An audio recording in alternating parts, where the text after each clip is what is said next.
할렐루야, 반갑습니다. 자, 오늘 처음 뵙는 얼굴도 너무 반갑고 기쁩니다. 자, 잘 지내셨나요? 네, 더운 날씨 속에 고생이 많습니다. 오늘 본문 내용은요, 자, 우리가 잘 아는 백부장의 믿음이라는 제목으로도 설교가 많이 하는 그 본문 내용입니다. 자, 예수님께서 이제 공생의 사역을 3년 반을 하시는데 한 1년쯤 되는 시점이에요, 지금 시기가. 자, 우리가 지난주까지 뭘 살펴봤냐면 산상수훈, 또 누가복음에서는 평지수훈, 평지설교를 하셨죠. 그 제자들도 다 모으셨고, 그 이제 가버나움이라는 그 갈릴리 지방에 있는 곳이 주 사역 무대였어요. 아주 이제 전성기죠. 사역의 전성기가 이제 딱 시작되는 시점인 거예요. 가버나움에서 1년쯤 딱 되는 그 시기에서 이제 딱 그 시기라는 거예요. 근데 오늘 본문이 가르치는 것은요, 장차 하나님의 구원이 이스라엘, 유대 민족뿐만 아니라 이방인에게 확대될 것을 암시하는 시작점이에요. 백부장이 등장하는데 이 사람이 이스라엘 사람이 아니에요. 로마인입니다. 즉 이방인이에요. 그러니까 이방에도 구원이 전달된다는 것이 암시되는 딱 그 시점이고 사건이에요. 또한 이 백부장의 믿음을 통해서 누가 구원을 받고 구원받는 사람들의 실천적인 나타나는 모습이 무엇인지에 대해서 말씀해주는 장면인 것이죠. 본문에 등장하는 이 백부장은요, 말씀드린 대로 로마의 장교예요. 군인입니다. 근데 이 백부장, 우리 구약에서도 나오잖아요. 이드로죠. 이드로가 모세의 장인이 백부장, 천부장 이렇게 세워라 말씀한 그거 아니에요. 헷갈리지 마세요. 그 백부장과 이 백부장은 달라요. 그 백부장은 이제 이스라엘 구약에 나오는 그거고 체계고, 지금은 로마 이제 군사에 나오는 개념입니다. 자, 로마 군대를 말씀드리면 6천 명이 한 군단으로 이루어진다고 합니다. 6천 명이 한 군단이에요. 그리고 이제 100명씩 나눠서 60명의 백부장이 있었던 거예요. 100명을 통솔하는 한 명의 백부장, 그러니까 100명이잖아요. 그러니까 60명이니까 6,000명이 한 군단이 되는 거예요. 그러니까 그 60명 중에 한 명이 오늘 본문에 나온 이 백부장이라는 거예요. 이해 가셨죠? 네. 그러니까 100명을 통솔하는 지휘자, 장교였던 거예요. 그만큼 당시 이 백부장은요, 위치가 높았습니다. 그리고 로마는 이제 군집제가 아니라 이제 직업군인이기 때문에 돈을 굉장히 많이 벌었다고 합니다. 보수가 굉장히 높았대요. 이 백부장의 보수가 높았고, 또 이 사람이 지금 식민지였죠. 이스라엘에 와 있잖아요. 그러니까 얼마나 그 권세가 높겠어요. 지금 아주 다 길 거란 말이에요. 이스라엘 사람들은 이 백부장 앞에서 그만큼 권세가 높았어요. 그런 사람이었다는 거죠. 그런데 궁금한 것은 이거예요. 자, 이렇게 사회에서 좋은 직업이고 부와 영예를 누리고 있는 그런 이 로마인, 또 유대인도 아니었어요. 이 로마 이방인인 이 백부장이 뭐가 아쉬워서 예수님에 대한 예수님께 나갔고, 또 나아가서 예수님에 대한 믿음을 가지고 있었어요. 보통 이방인이고 잘 먹고 잘 사는 사람이면 예수님 앞에 나갈 필요가 없을 것인데 예수님 앞에 나와왔어요. 예수님께 엄청 칭찬을 받았잖아요. 지금 이스라엘 중에서도 이만한 믿음을 본 적이 없다라고. 전대후무한 칭찬이에요, 이거. 그래서 오늘은 이 백부장이 가진 믿음에 대해서, 이 사람이 어떻게 이 믿음을 가졌을까? 이방인이면서 이렇게 잘 먹고 잘 사는 부자잖아요. 천국 가기 힘든 그런 상태인데 어떻게 이렇게 구원받는 믿음을 가졌을까를 살펴보면서 이것이 또한 우리들에게 어떤 실천적인 도전을 주는 믿음이었는지, 자, 믿음의 본질이라는 제목으로 말씀을 전하도록 하겠습니다. 오늘 본문 말씀을 한번 다시 살펴보도록 하겠습니다. 누가복음 7장 1절, 우리 한 절 말씀 같이 읽겠습니다. 예수께서 모든 말씀을 백성에게 들려주시기를 마치신 후에 가버나움으로 들어가시니라. 아멘. 자, 여기서 모든 말씀은 무슨 말씀이라고 그랬죠? 제가? 산상수. 가장 중요한 예수님의 가르침입니다. 네, 산상수훈을 모든 말씀을 다 하신 거예요. 시작부터 사실은. 하시고 나서 이제 가버나움, 그 예수님의 사역 주무대인 가버나움에 들어가셨어요. 그런데 우리가 산상수훈, 또 평지수훈이라고 했죠. 여기서 가장 중요한 핵심 가르침이 뭐냐면 진정한 믿음이란 이웃사랑으로 실천된다는 거였어요. 그쵸? 이웃사랑의 실천, 그 열매 맺는 성화의 열매가 있어야 된다는 것을 우리가 몇 주간 말씀을 나눴습니다. 여러분 어떻게 한번 점검해 볼까요? 한 주 동안 인석하지 않은 자의 말을 하지 않았습니까? 같이 동행하거나 같은 자리에 있지 않는 사람들의 우리 말을 하지 말자 우리가 했는데 슬로건으로 삼았는데 어떻게 표정 보니까 뭐 알 수가 없어요, 속을. 이따가 한번 다시 점검할게요. 지금 뭐 예배니까 성경 공부 시간에 한번 점검할게요. 부정적인 말을 하지 않았습니까? 입술을 잘 지켰습니까? 자, 요거 두 가지를 통해서 생각과 마음을 지키지 못하면 그리스도인들이 아니에요. 참된 은혜의 삶을 살 수 없습니다. 그래서 요거는 우리가 항상 점검을 할 거고요. 가장 중요한 가치다. 임석하지 않은 자. 네, 여기 있지 않은 사람들의 말을 하지 마시고요. 부정적인 말 입 밖에 내지 마시고 요거에 대해서 또 나눔을 이따 가질게요. 어쨌든 예수님께서 이 평지수훈을 통해서 말씀하신 이 모든 이웃사랑의 실천을 끝내시고 이제 갈릴리 지역에 있는 가버나움이라는 곳에 이제 가셨는데 여기서 이제 사건이 일어나는 거예요. 어떤 사건이었는지 다시 한번 볼게요. 누가복음 7장 2절, 3절, 2절 말씀 같이 다시 읽도록 하겠습니다. 어떤 백부장의 사랑하는 종이 병들어 죽게 되었더니 예수의 소문을 듣고 유대인의 장로 몇 사람을 예수께 보내어 오셔서 그 종을 구해주시기를 청한지라. 자, 이런 사건이 일어났습니다. 말씀드릴 때는 로마군 백부장이 예수님께 자신의 종의 치유를 간청했습니다. 근데 성경을 여러분들이 조금 이제 보시는 분들은 약간 여기서 의아해하는 부분이 생길 수 있어요. 제가 어떤 말씀이냐면 이 본문과 같은 내용을 담고 있는 구절이요 마태복음에 있습니다. 마태복음과 누가복음의 내용이요 상이하게 달라요. 사실 백부장이 지금 예수님께 나와 간청하는 모습이 아니잖아요. 누굴 보냈어요? 유대인들 장로 랍비예요. 랍비를 보내고 자기 벗들을 보냈다고 우리 누가복음 본문은 말하는데 마태복음 보면요 이 백부장이 직접 나오는 걸로 나와요. 예. 한번 마태복음 볼까요? 우리 주일 설교 말씀 구절 있어요. 그 성경을 안 찾아주셔도 우리 프린트 나눠드린 거 보면 마태복음 8장 5절 6절 말씀이 있을 거예요. 네, 우리 같이 한번 읽어보겠습니다. 예수께서 가버나움에 들어가시니 한 백부장이 나와 간구하여 이르되 주여 내 하인이 중풍병으로 집에 누워 몹시 괴로워하나이다. 아멘. 같은 내용을 담고 있는 마태복음에서는 백부장이 나왔다 그러죠. 그리고 이 죽을 병이 뭐라고 정확히 나오죠? 중풍병 때문에 지금 종이 죽게 되는 것도 우리가 알 수 있습니다. 그러니까 누가복음인 경우에는 유대인의 장로들과 또 벗들이 예수님 앞에서 나와 간구한 것으로 되어 있는 반면 마태복음은 백부장이 직접 예수님께 나와 간구한 것으로 기록되어 있다는 거예요. 근데 이것은 모순이 아니에요. 모순이 아닙니다. 실제로 백부장이 유대인의 장로들과 벗들을 예수님께 보내서 그들이 말한 것이 팩트 사실이에요. 예. 근데 마태복음은 왜 백부장이 나왔다고 가르치냐고 했을 때는요. 이런 대리인의 역할을 생략했을 뿐이고 누가는 그것을 좀 더 상세하게 사실 자체를 기록한 것이라고 볼 수 있어요.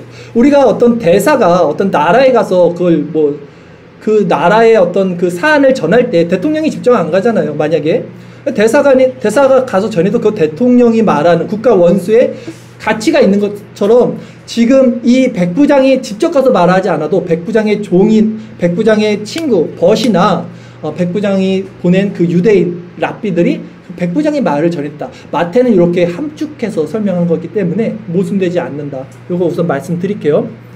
그런데 여기서 이제 주목할 것은 사실 요거는 그냥 알고 지나가면 되는 거고 주목할 것 하나 첫 번째는 뭐냐면요. 지금 유대인 장로들을 보냈다 그랬어요. 누가 보냈어요? 로마 백부장이 보냈어요. 로마인과 유대인들 친할 수가 없죠. 종속관계인데 주종의 관계인데 특히 이 백부장 어떤 그 고위 관료직이고 이 이스라엘의 장로 유대인 이 사람들 되게 프라이드 강한 사람들이란 말이에요. 친할 수가 없는 사이예요 둘이. 근데 지금 이 백부장이 요청을 했는데 그 말을 잘 들어요. 이 유대인 장로들 랍비들이 지금 어떻게 행동했는지 한번 본문을 통해서 다시 한번 살펴볼까요? 누가복음 6장 4절 5절입니다. 오늘 본문 누가복음 7장이죠. 7장 4절 5절 같이 읽겠습니다. 이에 그들이 예수께 나와 간절히 구하여 이르되 이 일을 하시는 것이 이 사람에게는 합당하느니라. 그가 우리 민족을 사랑하고 또한 우리를 위하여 회당을 지었나이다 하니. 자, 유대 랍비들이 왜 백부장을 좋아했는지 아시겠죠? 좋아할 수 없는 상황인데 이 사람은 좋아했던 거예요. 이 사람이 그렇게 잘해줬던 거죠, 유대인들에게. 먼저는 이 백부장이 지금 우리 한번 살펴볼게요. 천천히. 우리가 그렇잖아요. 자신에게 일어난 일이나 자기 가족에게 일어난 일이나 자기 지인이나 자기 뭐 친지 정도의 일이라면 예수님께 나가서 빌 수 있겠죠.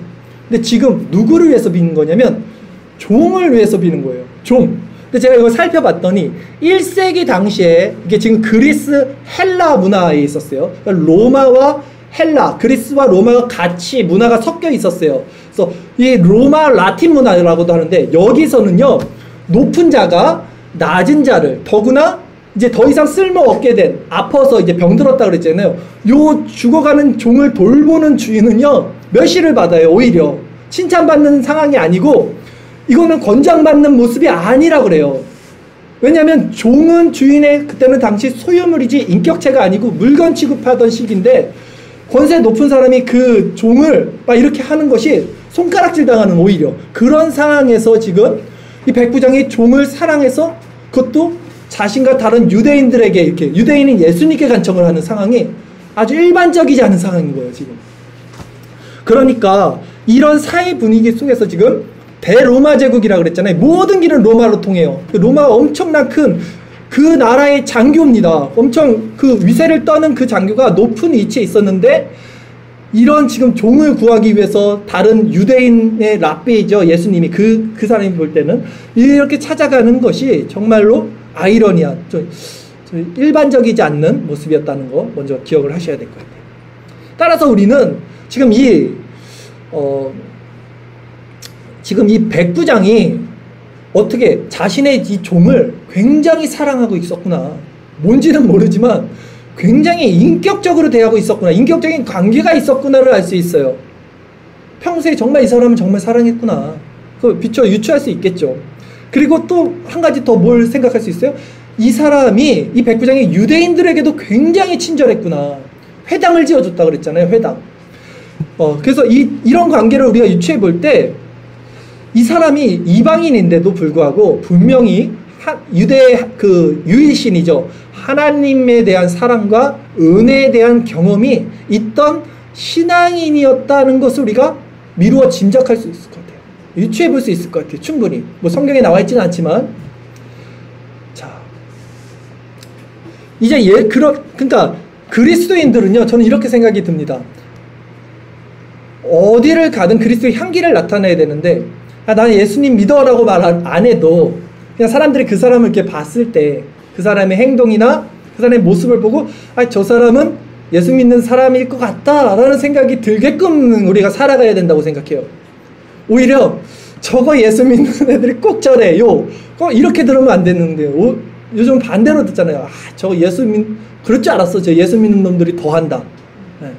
이게 아니라 정말 우리가 나 예수님 믿어요 말하지 않아도 그냥 우리의 그 성품으로 주변에 지금 백부장의 그런 느낌이에요. 그 사람이 그냥 살아갔던 모습이 자연스럽게 이 사람이 정말 신앙인이 아니었을까라고 저도 생각이 들고 여러분도 생각이 들잖아요. 그렇지 않고야 어떻게 이렇게 이 사람이 종을 인격적으로 대하고 유대인들에게 그렇게 선행을 베풀겠습니까? 그런 자들이 돼야 된다는 거죠, 우리도. 자, 그러면 이제 예수님께서 지금 유대 장로 이 랍비들을 통해서 백부장의 얘기를 듣고 어떻게 했냐면, 그래 내가 고쳐주겠다 해서 백부장의 집으로 갑니다. 백부장의 집을 향해서 가고 있는 도중에도 또 하나의 사건이 일어납니다. 본문을 통해서 볼게요. 누가복음 7장 6절에서 8절까지 말씀입니다. 같이 읽겠습니다. 예수께서 함께 가실새 이에 그 집이 멀지 아니하여 백부장이 벗들을 보내어 이르되 주여 수고하시지 마옵소서 내 집에 들어오심을 나는 감당하지 못하겠나이다. 그러므로 내가 주께 나아가기도 감당하지 못할 줄을 알았나이다. 말씀만 하사 내 하인을 낫게 하소서. 나도 남의 수하에 든 사람이요 내 아래에도 병사가 있으니 이더러 가라 하면 가고 저더러 오라 하면 오고 내 종더러 이것을 하라 하면 하나이다. 아멘. 지금 백부장의 이 고백이 예수님 마음에 확 들어갔고 이스라엘 사람 중에서도 이만한 믿음 볼 수 없다고 칭찬받은 그 대목이고요. 이걸 지금 읽어보시면 아시겠지만 백부장이 말한 게 아니에요. 이것도 누가 말한 겁니까? 벗들에게 시켜서 말했어요. 근데 왜 벗들에게, 그러니까 이러잖아요. 아니 자기가 나가지 얼마나 대단한 사람이라고 지가 안 나가고 딴 사람을 시켜서 말해. 자기 집 앞에 온 사람. 그게 아니에요. 지금 뭐라 그래요? 이 사람이 지금 생각하는 중에 내가 나아가기도 감당하지 못할 줄을 알았다고 고백해요. 계속해서 믿음이 성장되는 것이 보여지는 거예요. 처음에는 유대인들을 보냈어요. 또 친구들을 보냈어요. 자기가 나가려고 했더니 와, 나는 예수님 옆에 나갈 수도 없는 존재구나. 그런 죄인이구나.를 깨달은 거예요. 어떤 시점에서. 그래서 그렇게 말하는 거예요. 나는 감당하지 못할 줄을 알게 됐습니다. 그래서 벗들을 통해서 말씀만 해주세요. 오지 마세요. 말씀만 해주세요. 이렇게 말한 거죠. 근데 백부장이 예수님을 왜 자신의 집에 모시는 것을 감당하지 못했다 이렇게 말했냐면요.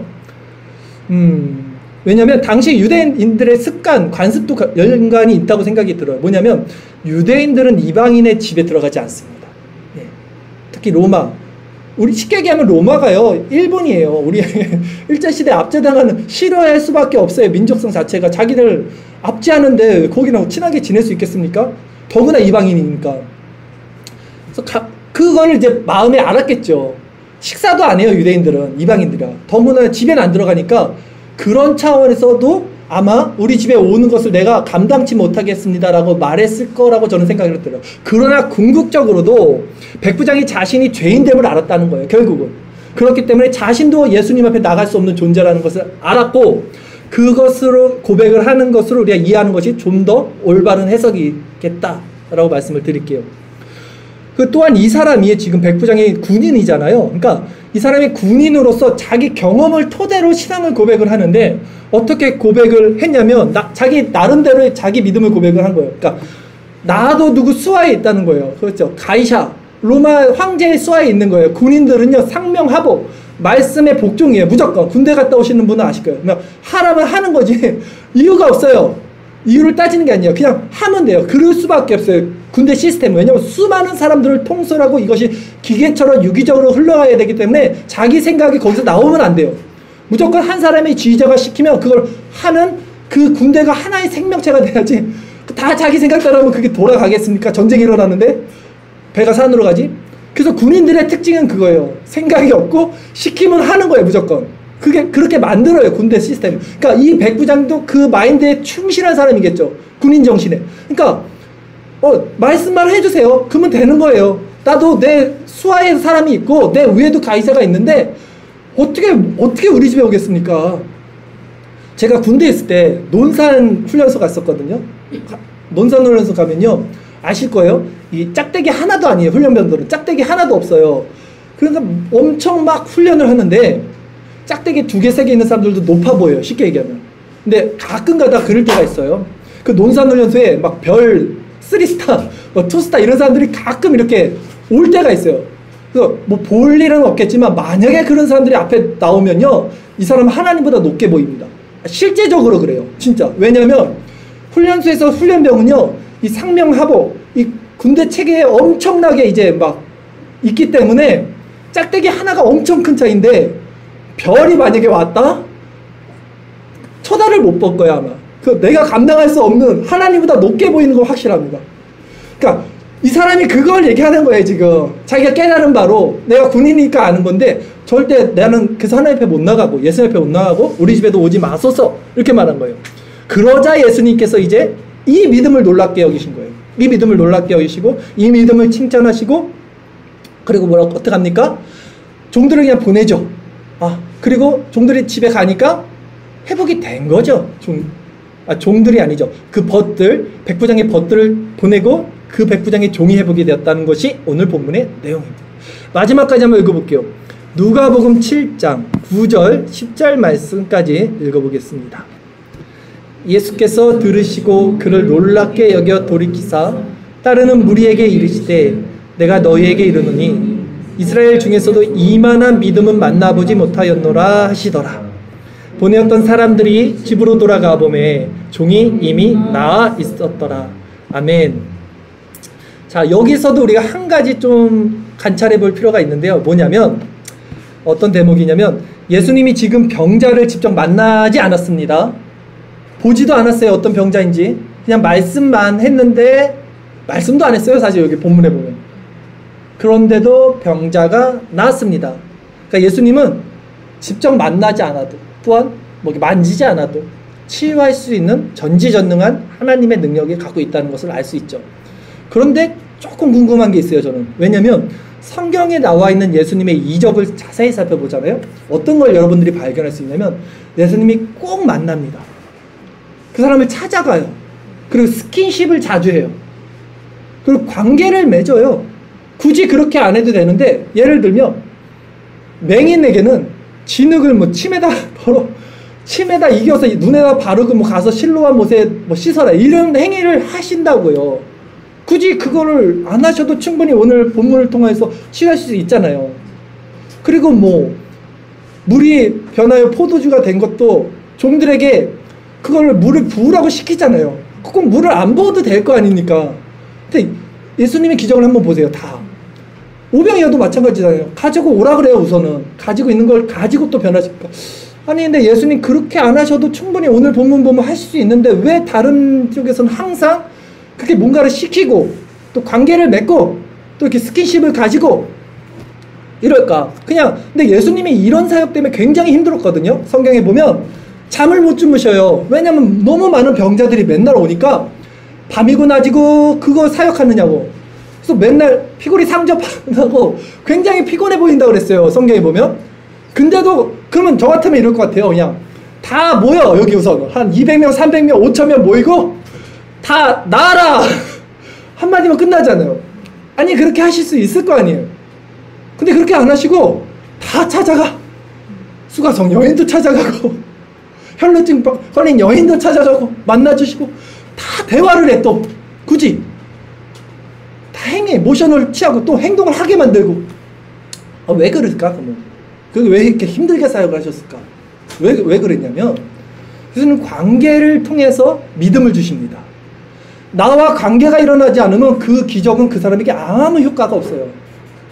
예수님이 그 사람에게 나는 그리스도라는 확신을 주기 위해서는 관계가 필요한 거예요. 인격적인 관계가 필요하기 때문에 어떤 사람과 만나서 그 사람을 변화시킬 때는 분명히 예수님이 그 안으로 들어가서 그 사람의 인격을 만져주시고 만나주시고 그 사람의 행위를 도출시켜서 그 사람의 결단을 이뤄내시고 그 결단을 믿음의 결단을 통해서 기적을 이루어주셔요. 항상 이런 방식이에요. 그런데 오늘은 왜 그랬을까요? 오늘은 만나지 않았으면서도 왜 그랬을까요? 만나지 않아도 이 백부장은 이미 예수님과 인격적인 관계가 형성이 됐어요. 제가 볼 때는 예수님에 대한 확실한 신앙 고백을 갖고 있었어요. 예수님이 주권자이시고 하나님의 그 능력을 갖고 계시는 분을 알고 있었어요. 그러니까 관계가 있으니까 굳이 만나지 않고 그 자리에서 그냥 치유가 일어난 거죠. 이렇게 해석을 하면 좋을 것 같습니다. 그런데 그렇다면 백부장은요, 이제 어떻게 이런 믿음을 소유하게 되었을까? 제가 서두에 오늘 말씀드리고 너무 신기한 거예요. 너무 궁금했어요. 저도 이 백부장이 도대체 어디서 어떻게 알고 예수님에 대한 이 믿음을 소유하게 되었을까 할 때 결론부터 말씀드리면 알 수 없습니다. 성경이 말하지 않는 바에 대해서 제가 말씀을 못 드려요. 성경이 그걸 말하지 않아요. 아무리 찾아봐도 백부장이 어떻게 이 믿음을 가졌는지를 나타나지 않는 걸 가지고 제가 껴맞춰갖고 그걸 유추해갖고 여러분들에게 말씀드릴 필요는 없을 것 같아요. 알 수 없어요. 저도 몰라요. 다만 제가 알 수 있는 것은 백부장은요, 당시 자신의 위치와 자신의 사회적 배경과 상관없이 남들에게 험담을 받는 줄 알면서도 자신의 종을 사랑했다는 걸 알 수 있어요. 그쵸? 그리고 유대인들에게 선행을 베풀었다는 것도 저는 알 수 있어요. 그쵸? 회당을 지어줬잖아요. 그리고 예수님을 전능하신 주권자로 믿고 있었다는 것도 우리는 알 수 있어요. 뭔가 느낌이 오지 않습니까? 이것만으로.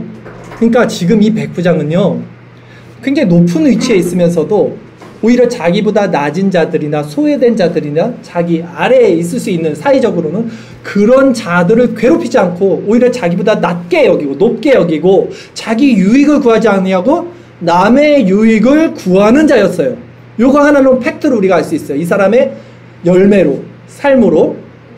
성경은요, 그러니까 바로 이게 이방인이었어요. 이 사람이 이방인 백부장의 이 모습을 통해서 이 사람이 바로 율법의 완성인 이웃사랑을 실천한 것임을 보여주는 장면인 거예요. 그래서 이 본문이 산상수훈, 그 예수님의 그 평지수훈 다음에 바로 나타나는 것입니다. 예수님이 이 평지수훈을 통해서 선포하셨던 그 세 계명, 이웃을 내 몸과 같이 사랑하라, 이것이 백부장의 믿음을 통해서 나타난 장면인 거예요. 오늘 백부장을 통해서 진정한 믿음은 말이 아니고 지식이 아니고 관념이 아니라 이 사랑에 근거한다는 것을 보여주는 장면이에요. 백부장이 어떻게 예수님을 믿게 됐을까? 그거 궁금해할 필요 없이 이 백부장을 통해서 아, 저것이 진짜 믿음이지, 저렇게 이웃을 사랑하는 게 믿음이지, 요거를 알면 되는 거예요.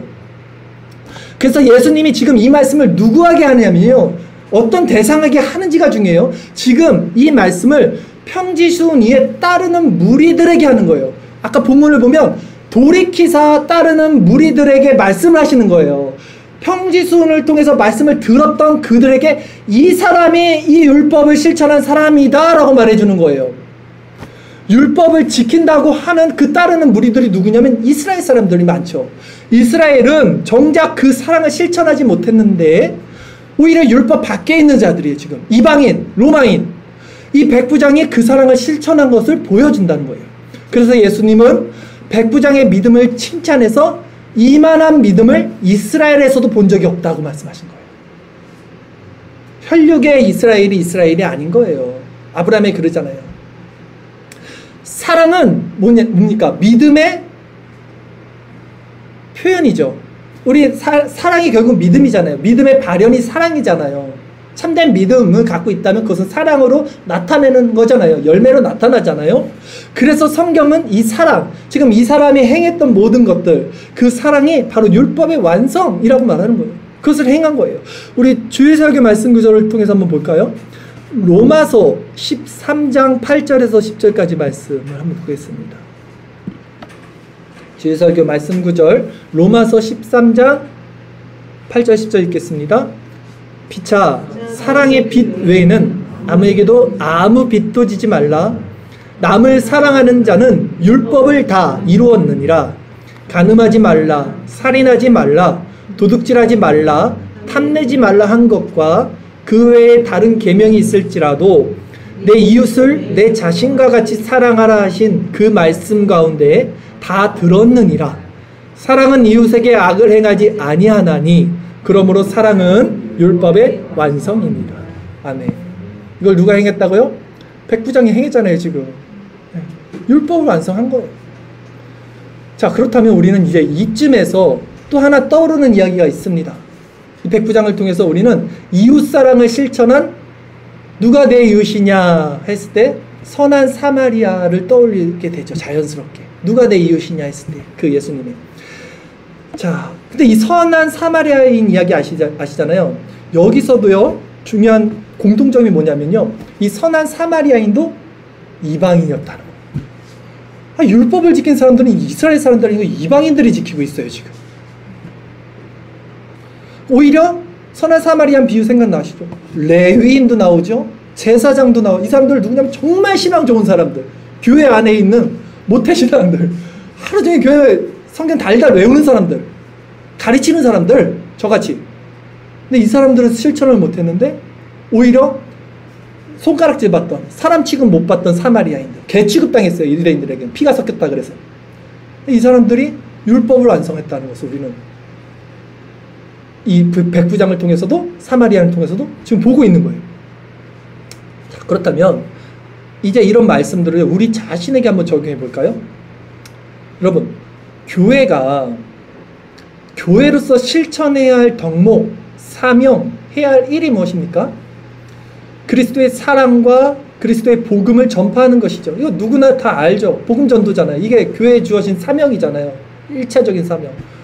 한번 볼까요? 사도행전 1장 8절 9절 말씀에서 예수님이 승천하시면서 분명히 교회의 사명에 대해서 이렇게 말씀을 하십니다. 읽겠습니다. 오직 성령이 너희에게 임하시면 너희가 권능을 받고 예루살렘과 온 유대와 사마리아와 땅 끝까지 이르러 내 증인이 되리라 하시니라. 이 말씀을 마치시고 그들이 보는 데 올려져 가시니 구름이 그를 가려 보이지 않게 하더라. 아멘. 이게 교회 사명, 예수님의 마지막 지상 명령, 분부예요. 유언이죠, 우리들에게. 증인이 되라 말씀했어요. 근데 전제가 있습니다. 성령이 임하셔야 돼요. 오늘 많은 교회에서 교회 프랭카드도 하고 이렇게 전단지도 돌리고 전도하는데 능력이 없는 이유가 뭡니까? 왜 사람들이 손가락질합니까?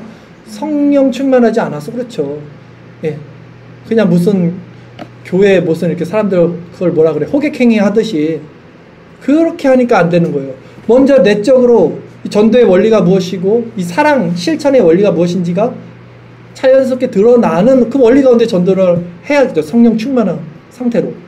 그러니까 이것이 교회를 향한 예수님의 지상 명령이었어요. 그렇다면 우리가 이 복음을 누구에게 전해야겠어요? 물론 교회 안에서도 복음이 전해야 되겠지만 또 궁극적으로는 교회 밖에 있는 자들, 아직 무지한 자들, 오늘 말씀에 비롯하면 이방인들이에요. 이방인들에게 복음을 전해야 된다는 거예요. 우리가 그리스도의 사랑을 가지고 전도해야 되는 대상은요, 교회 안에 있는 자들이 교회 안에 있는 자들만이 아니라 분명 교회 안에도 있어야 돼요. 칼빈이 얘기했듯이. 칼빈이 얘기했습니다. 100명 중에 1명만 성화의 열매를 맺는다. 10명 중에 1명만 이 말씀을 깨닫는다라고. 칼빈이 제네바 교회, 자기가 심하는 교회다 말했어요. 칼빈이 그 정도로 말했는데 우리야 어땠겠습니까? 그러니까 교회 안에 분명히 전도 대상이 있어요. 그러나 궁극적으로는 또한 이방인, 세상에 우리는 전도를 해야겠죠. 즉 우리 이웃은 누구냐면 교회 안에 있는 자들만이 아니라 교회 밖에 있는 자들이라는 거예요. 우리도 마찬가지였어요. 우리가 이방인이었잖아요. 우리가 유대인이 아니었잖아요. 우리가 아직 죄인 되었을 때였어요. 그때 하나님이 예수 그리스도를 통해서 우리에 대한 자신의 사랑을 로마서에 보면 확증을 하셨다 그랬어요. 아유, 저희 이방인들은 거들떠 안 봐도 돼. 이랬으면 우리는 그건 못 받아요. 근데 우리가 이방인이었고 또한 우리가 죄인이었을 때 선한 사람을 위해서 자기 목숨을 주는 사람은 한두 명 있을지 모르겠지만 성경이 그러잖아요. 로마서에. 그러나 정말 우리가 죄인 되었을 때, 악인인데, 원수인데 하나님이 먼저 그리스도를 보내서 우리에 대한 사랑을 확증하셨던 거예요. 그게 이웃사랑이고 이방인에 대한 하나님의 사랑이었다면, 우리가 그 사랑을 받았다면 우리는 교회 안에서만 이 좋다, 교회 언약 안에 있는 사람들만 우리끼리 해피엔딩이다 할 수 있겠냐는 거예요. 아니죠. 아직 복음을 받지 못하고 하나님의 원수가 된 자들에게 이 복음을 전해야 되는 것이 맞는 거죠. 선한 사마리안 비유에서도 그는 유대인이 아니었어요. 그러나 오히려 자신을 멸시한 유대인들을 도웁니다. 유대인들이 예수님께 나와 이렇게 물어봐요. 누가 내 이웃입니까? 라고 했을 때 예수님은 바로 선한 사마리아인 비유를 그때 말씀해 주시는 거예요. 그러면서도 이렇게 말하는 거야. 야, 누가 네 이웃이겠냐? 라고 말해 주는 거예요. 한번 볼까요? 누가복음 10장 33절 37절까지 말씀, 예수님께서 유대인들에게 누가 네 이웃인지 말씀해 주는 장면 읽겠습니다. 어떤 사마리아 사람은 여행하던 중 거기 이르러 그를 보고 불쌍히 여겨 가까이 가서 기름과 포도주를 그 상처에 붓고 싸매고 자기 짐승에 태워 주막으로 데리고 가서 돌보아 주니라. 그 이튿날 그가 주막 주인에게 데나리온 2를 내어주며 이르되 이 사람을 돌보아 주라. 비용이 더 들면 내가 돌아올 때에 갚으리라 하였으니 내 생각에는 이 세 사람 중에 누가 강도 만난 자의 이웃이 되겠느냐. 이르되 자비를 베푼 자니이다.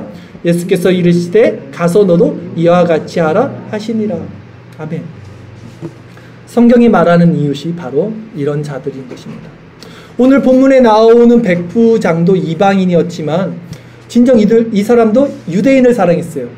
네. 자신의 종, 또 유대인 섬겼어요. 바로 우리 이웃은 교회 안에 있는 자뿐 아니라 교회 밖에 있는 자들도 포함되고 이웃을 사랑하는 것이 율법을 지킨 자가 된다는 것입니다. 지난주에 한번 여쭤봤잖아요. 우리가 정말 교회 안에 있는 자와 교회 밖에 있는 자들을 대하는 태도나 어떤 방향성, 정체성, 본질에 대해서 나왔을 때 제가 조금 더 성경을 보고 첨부해서 오늘 말씀을 드린 거예요. 누가 우리의 이웃이고 했을 때 요한복음 13장 34절 35절 말씀을 한번 더 볼까요? 같이 읽겠습니다. 새 계명을 너희에게 주노니 서로 사랑하라. 내가 너희를 사랑한 것 같이 너희도 서로 사랑하라. 너희가 서로 사랑하면 이로써 모든 사람이 너희가 내 제자인 줄 알리라. 아멘. 자, 우리가 사랑하는 대상은 우리 교회 안에 있는 사람들뿐만은 아닙니다. 분명히 이방인들도 포함하고 있어요. 왜? 예수는 하나님이 먼저 원수된 우리를, 이방인이었던 우리를 사랑하셨잖아요. 이제 우리가 9월이 다가오고 있어요. 이미 이제 입추가 지났고요. 경칩이죠? 다음 주 벌써 경칩. 경칩은 봄이죠? 처서인가요? 코가 삐뚤어진다는 게? 어쨌든 이제 선선한 가을이 옵니다. 이제 9월이 시작이 돼요. 그리고 저희 이제 나비교회 이제 사역도 열매를 맺을 시기가 다가옵니다. 우리가 그동안 겨울에 예배당을 마련했고요. 추운 겨울을 났고요. 그리고 이제 봄, 여름을 통해서 계속해서 우리가 말씀을 통해서 우리 자신을 돌아보면서 진정 우리 안에 내면적인 어떤 그 성화의 열매를 위해서 노력을 했습니다. 이제 추수할 가을이 다가오고 있어요. 우리끼리 이것을 내면적으로 누린 것을 나눈 것을 넘어서 이제는 행하고 나가는 것이 교회 본분이죠. 예. 그렇기 때문에 우리 9월에는 이제 나비 선교회, 우리 교회의 어떤 부속 기간이에요. 나비 선교회 아직 지칭된 건 아니지만 어쨌든 여기서 호스피스 사역 제가 말씀 많이 드렸어요. 이거 첫 걸음을 시작합니다. 9월부터. 제가 신청서 보내드린 거 보셨죠? 그거 작성해서 보내주세요. 저한테. 네. 이제 우리 교회는요, 교회 안에만 머무는 신앙 공동체가 되기 원치 않습니다. 저는 세상 가운데 진정한 이웃사랑을 실천하는, 그리고 섬김을 받는 자가 아니라 이미 우리 너무 많이 섬김 받았어요. 하나님께 우리는 섬김을 받았잖아요. 아들 예수 그리스도만큼 섬김을 받았잖아요. 그 예수의 핏값으로 섬김을 받았는데 더 이상 뭘 얼마나 더 섬김 받고 싶어서 그러니까 섬겨야죠. 이제 좀 장성한 분량으로 자라나야지. 이제 뭐 어린아이 같이 언제까지 하나님 주세요, 먹을 거 맛있는 거 뭐 건강 물질 다 주세요, 이제 그거 아니잖아요. 이제 우리 교회는 네. 이웃사랑, 원수까지 사랑하고 이방인을 사랑하고 이 장성한 분량으로 분명히 나아가는 자리로 나가야 될 줄 믿습니다. 여러분, 정말 하나님 앞에 가장 가치 있는 일이 무엇일까 했을 때요, 저는 자신이 섬김을 받는 것이 아니라 정말 다른 일을 섬기는 것이라는 것이 확실한 것 같아요. 받고자 하는 대로 남을 대접하라. 이게 성경이 말하는 선지자 강령이에요. 이것이 황금률이라고 했잖아요. 한번 성경을 한번 볼까요? 누가복음 6장 31절에서 36절까지 말씀을 한번, 지난주 우리가 이게 본문이었어요. 근데 다시 한번 읽어볼게요. 우리가 다시 한번 이 성화의 열매를 다시 한번 우리가 결단하고 점검하는 차원에서 같이 읽겠습니다. 남에게 대접을 받고자 하는 대로 너희도 남을 대접하라. 너희가 만일 너희를 사랑하는 자만을 사랑하면 칭찬받을 것이 무엇이냐? 죄인들도 사랑하는 자는 사랑하느니라. 너희가 만일 선대하는 자만을 선대하면 칭찬받을 것이 무엇이냐? 죄인들도 이렇게 하느니라. 너희가 받기를 바라고 사람들에게 꾸어주면 칭찬받을 것이 무엇이냐? 죄인들도 그만큼 받고자 하여 죄인에게 꾸어주느니라. 오직 너희는 원수를 사랑하고 선대하며 아무것도 바라지 말고 꾸어주라. 그리하면 너희 상이 클 것이요 또 지극히 높으신 이의 아들이 되리니 그는 은혜를 모르는 자와 악한 자에게도 인자하시니라. 너희 아버지의 자비로우신 같이 너희도 자비로운 자가 되라. 아멘. 이렇게 사는 것이 얼마나 행복하겠습니까? 얼마나 마지막 날 하나님 앞에 갔을 때 잘했다 칭찬받은 교회의 명분이 되지 않겠습니까? 남에게 대접받고자 하는 대로 남을 대접하라. 그렇다면 우리가 누군가를 섬길 수 있다는 것이 진짜 얼마나 감사하고 귀한 일이겠습니까? 섬긴다는 것은요, 내 것이 있어야지 섬기잖아요. 예. 그러니까 하나님이 나에게 뭔가를 주셨기 때문에 섬길 수 있는 거잖아요. 건강이든 물질이든 다 하나님의 것이고 얼마나 감사합니까? 섬기고 싶어도 아예 없으면 섬기지 못해요. 건강이 없는데 어디 가서 뭘 봉사를 합니까? 돈이 없는데 어디 가서 누굴 도와주겠습니까? 감사하셔야죠. 건강을 주시고 물질을 주시고 생명을 주셨는데 그 주인이 하나님이라면, 그것을 통해서 내가 섬길 수 있다면, 그리고 그 섬기는 것이 우리 인생에 가장 가치 있는 일인 것을 확실한다면 섬기셔야죠. 어디 섬길 데 없는가, 내가 어디 가서 이 사랑을 전할 데가 없는가를 골똘히 생각을 하셔야죠. 그것을 율법으로 내가 섬기겠다 하지 마시고, 어제도 우리가 나눴지만 나는 섬긴 적 없는데요, 나는 한 거 없는데요, 근데 예수님이 그 소자, 그 작은 자에게 한 것이 나한테 한 거야 라고 말했잖아요. 우리는 마땅히 그리스도의 사랑으로 우리가 그것을 받아서 그냥 그렇게 행했을 뿐인데, 예수님은 그러잖아요. 그게 나한테 한 거라고. 그 작은 자, 그 가난한 자들에게 한 게 나한테 한 거라고. 그런 칭찬을 받는 자들이 정말 되기를 소망합니다. 자, 본문에 나온 백부장은요, 자신의 종까지 섬겼습니다. 여러분, 진정 마지막 날 하나님 심판대 앞에 우리가 섰을 때 정말 여러분 하나님 앞에 떳떳하실 수 있겠습니까? 예수님은 우리를 위해서 핏값으로 우리를 사셨는데 너 뭐하다 왔니? 그냥 좀 잘 먹고 우리 가족들 잘 돌보고 신앙생활 좀 하다 왔어요. 저 구원받은 사람이라고 생각하기 전혀 들지 않아요. 절대 그럴 수 없습니다. 구원받은 성화의 열매라고 생각하지 않아요. 그리스도인은 성경이 뭐라 그러냐면 누구나 자기 자신을 위해서 사는 사람이 아무도 없다라 그래요. 그리스도인의 명제입니다. 왜 그리스도인이 자기 자신을 위해서 살지 않을까요? 이게 정말 원론적인 얘기고 여러분들에게는 누누이 듣던 말이지만 우리의 생명은 그리스도 안에 있어요. 우리는 그리스도가 생명으로 우리의 핏값, 그리스도의 핏값으로 우리를 사신 자예요. 그래서 나는 그리스도 안에서 그리스도와 함께 십자가에 못 박혀 죽은 자라고 고백을 합니다. 이것이 실체가 되는 믿음이 분명히 있어야 됩니다. 그리고 성경은 너희가 거저 받았다 그래요. 복음을 여러분 돈 주고 샀어요? 하나님의 은혜를, 구원을 여러분들 뭘 지식이 똑똑해서 아니면 여러분 성품이 좋아서 받았습니까? 오히려 하나님의 그 구원하시는 원리는 뭐냐면 너네가 더 미련하고 부족하고 작고 악해서 그런 거지, 나는 의인을 구하러 온 게 아니라 죄인을 구원하러 오신 것이지, 이스라엘을 선택한 것도 더 작은 나라라서 그런 거지, 우리가 능력으로 하나님의 구원을 받은 게 아니라면, 거저 받았다면 또 뭐라고 하십니까? 거저 주라. 당연한 이치 아닙니까? 말씀드렸듯이 우리는 이미 최고의 섬김을 받았어요. 예수님이라는 핏값의 섬김을 받았습니다. 더 이상 무슨 섬김을 받고 싶어요? 전해야죠. 성경 말씀 한번 더 읽어봅시다. 로마서 14장 7절에서 10절 말씀 같이 읽겠습니다. 우리 중에 누구든지 자기를 위하여 사는 자가 없고 자기를 위하여 죽는 자도 없도다.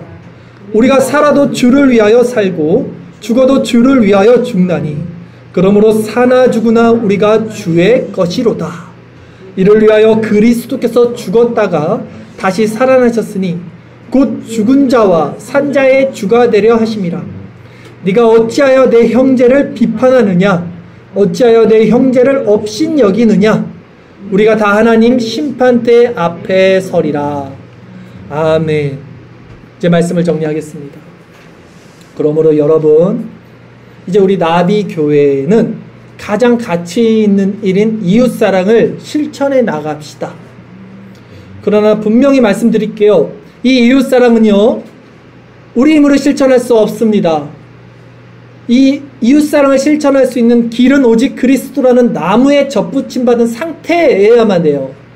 그러므로 우리는 그리스도를 바라보고 묵상함으로 그 안에서 영적인 내적인 열매를 맺으셔야 돼요. 그럴 때 이 이웃사랑이 가능해집니다. 그러기에 끊임없이 은혜의 방편을 사모하시고 예배, 말씀, 교제, 묵상을 여러분 공급받으셔야 돼요. 그렇지 않으면 여러분 한순간 헷가닥 갑니다. 여러분 생각과 마음이 바로 사단의 속임수로 넘어갑니다. 그러면 또 무엇을 먹을까, 무엇을 입을까 고민하실 거예요. 또 내가 내 생명을 위해서 살아가게 될 거예요. 그게 얼마나 비참한 삶인지 여러분 아시잖아요. 그러기에 더 그리스도를 바라보셔야 됩니다. 그래서 오늘 본문에 나온 백부장처럼 우리도 우리 주변에 이웃들에게 나보다 남을 낮게 여기고 업신여기지 마시고 정말 소자에게 물 한 그릇 한 것이 하나님이 상을 잃지 않는다고 하셨죠. 예수님이. 그렇듯 정말 그 소외되고 가난한 자들에게 시선을 두시고 선행을 베푸십시오. 더욱 적극적으로 복음을 행하십시오. 의지적으로 결단을 하시고 하세요. 나쁜 거 아니에요. 인본주의 아니에요. 그것은 이 원리를 가지고 하신다는데 왜 인본주의가 아닙니까? 결단하시고 의지를 가시고 선행을 베푸셔야죠. 그것이 내 의가 됐을 때가 인본주의죠. 그렇게 예수님의 계명을 지켜서 예수님 사랑 안에 거하시고, 그리고 이제 시작되는 이 가을에는 우리도 정말 추수의 계절 아닙니까? 천고마비의 계절. 이 열매를 우리가 정말 풍성하게 맺어서 내가 이만한 믿음을 대한민국에서 본 적이 없었다. 유대인에게서 본 적이 없어. 내가 너무 교만한 건가요? 어쨌든 그렇게 칭찬받는 우리 나비교회가 되기를 바라겠습니다. 아멘. 우리 마지막 요한복음 14장 21절 말씀 읽고 설교를 마치도록 하겠습니다. 함께 읽겠습니다. 나의 계명을 지키는 자라야 나를 사랑하는 자니 나를 사랑하는 자는 내 아버지께 사랑을 받을 것이요 나도 그를 사랑하여 그에게 나를 나타내리라. 아멘. 기도드리겠습니다.